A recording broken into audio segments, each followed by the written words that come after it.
किसी गांव में एक मशहूर ठग रहता था। एक बार वह अपनी किस्मत आजमाने के लिए शहर में पहुंच गया। किस्मत ने साथ दिया और लोगों को खूब चकमे देकर उसने बहुत सामान तथा रुपए पैसा बना लिया। इस सारे सामान को एक बोरे में भरकर जब वह गांव लौट रहा था, तभी रास्ते में एक दूसरे ठग से उसकी भिड़ंत हो गई। गांव का ठग इस बात को समझ गया कि वह भी कोई उस्ताद है, लेकिन वह भी उस्तादों का उस्ताद था। दोनों उस्ताद एक जगह बैठ गए, आपस में जान पहचान हुई। गांव के ठग ने बताया कि उसका नाम आया राम है, दूसरे ने अपना नाम गया राम बताया। आया राम गया राम दोनों आपस में बैठकर बातें करने लगे। गया राम की नज़र आया राम के बोरे पर थी। उसने पूछा, उस्ताद यह बताओ कि आ कहाँ से रहे हो?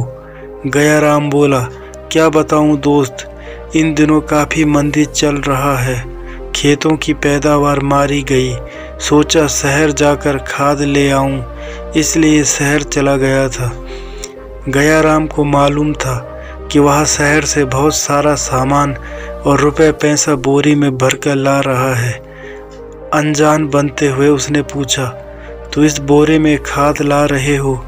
आया राम अत्यंत दीनहीन बनता हुआ बोला, हाँ, खेतों के लिए खाद तो जरूरी है, सस्ती कीमत पर मिल रही है, सोचा लेता चलूं। बहुत अच्छा किया, खेत में खाद पड़ जाए तो पैदावार बढ़ जाती है। कहते हुए गया राम ने बोरे को टटोलना चाहा। असली खाद लाए हो ना, नकली तो नहीं? बोरे से उसका हाथ छुड़ाते हुए आया राम ने उत्तर दिया, ना ना, एकदम ताज़ी और बढ़िया है। गया राम समझ गया कि वह बोरे को हाथ लगाने नहीं देगा। बोला, ठीक है, ले जाओ और खूब पैदावार बढ़ाओ, कहकर चलता बना। आया राम ने बोरा उठाकर कंधे पर रखा और खुशी खुशी अपने घर की ओर चल पड़ा। बोझ से उसकी गर्दन झुकी जा रही थी और वह इधर उधर देखने में असमर्थ था।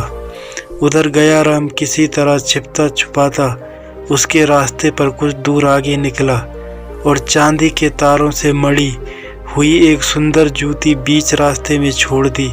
आया राम जब उस जगह पहुंचा तो उसने सुंदर जूती को रास्ते में बड़ी पाया। उसके मन में आया कि जूती को उठा ले, किंतु अकेली एक जूती किस काम की है, यह सोचकर वह जूती को वहीं छोड़ आगे बढ़ गया। कुछ दूर चलने पर उसे दूसरी जूती दिखाई दी। वह बहुत खुश हुआ, अब उसका जोड़ा बना है। सोचा उसे उठा लाता तो अच्छा होता, लेकिन अभी क्या बिगड़ा है। उसने बोरे को उतार कर नीचे रख दिया। आसपास देखा, कोई नहीं है। वह जूती लेने के लिए पीछे लौट गया। वापस लौटने पर आया राम ने देखा कि उसका बोरा गायब है। उसे समझते देर न लगी कि बरखुरदार ने उस्तादी दिखाने में कसर नहीं छोड़ी। आखिर वह बोरे को उड़ा कर ले ही गया है। कोई बात नहीं, जाएगा कहाँ। अगले दिन गया राम का पता पूछते हुए वह उसके घर पहुंचा। मालूम हुआ कि वह घर पर नहीं है, जबकि गया राम कहीं गया नहीं था। उसने बोरे को ले जाकर घर के पीछे मिट्टी के अंदर गाड़ दिया और घर के पास एक सूखे कुएं में जा छिपा। वह जानता था कि आया राम अपना बोरा लेने जरूर आ जाएगा और यदि उसे मालूम हुआ कि मैं घर पर हूँ तो बिना कमाल दिखाए हिलेगा नहीं। गया राम को घर ना पाकर वह मकान के आसपास छिपकर बैठ गया। उसने देखा कि सुबह शाम गया राम की घरवाली कुएं के पास जाकर उसे खाना खिलाती है और कुएं पर देर तक वहीं बैठकर बातें भी कर लेती है। एक शाम को आया राम उसकी घरवाली से पहले कुएं पर जा पहुंचा और रस्सी में सूखी रोटियां बांधकर कुएं में लटका दी। खाना आया देख गया राम ने रोटियां ले ली। बिना सब्जी के सूखी रोटियां देखकर बोला, अरे भाग्यवान, रोज ही बढ़िया खाना बना कर देती है, आज क्या हो गया? सिर्फ रोटियां हैं, आज तो उन पर मक्खन भी नहीं लगाया। आया राम पतली आवाज़ बनाकर बोला, मक्खन कहाँ से लगाऊं? कल से घर में खाने को कुछ नहीं है। दाल, सब्जियां, मक्खन सभी कुछ खत्म हो गया है। आज तो आटा भी उधार लाई हूँ। तो गयाराम बोला, अच्छा ये बात है तो सुन, घर के पीछे मैंने एक बोरा दबा रखा है, उसमें कई तरह का सामान है, रुपये पैसा भी उसी में पड़ा है, उसे खोद कर निकाल ले, सब चीज़ों को संभाल कर रख लेना, देखना जरा होशियारी से किसी को मालूम ना हो। पता लगते ही आयाराम चुपके से मकान के पीछे पहुंचा और अपना बोरा निकाल कर चलता बना। अंधेरा होने के बाद बढ़िया खाना लेकर घरवाली जब कुएं पर पहुंची तो गयाराम बोला, सचमुच तूने कमाल कर दिया, इतनी जल्दी बोरी को निकालकर सामान भी ले आई हो। लेकिन ऐसी भी क्या बात थी, एक दिन आदमी रूखा सूखा भी खा लेता है। घरवाली बोली, क्या कहते हो? गयाराम बोला, ठीक तो कह रहा हूँ, अभी कुछ देर पहले तू सूखी रोटियाँ देकर गई है, अब बढ़िया खाने की क्या ज़रूरत थी?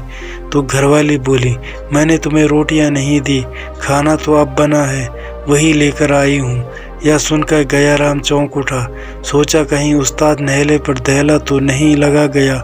वह फौरन कुएं से बाहर निकला, घर के पीछे जाकर देखा, मैदान साफ था, आयाराम बोरा लेकर गयाराम बन चुका था। तो दोस्तों, ये थी आज की कहानी। उम्मीद करता हूँ आपको कहानी पसंद आई होगी। अगर आपको कहानी पसंद आई है तो चैनल को सब्सक्राइब करें और बेल आइकन को प्रेस करके ऑल पर क्लिक करें। धन्यवाद।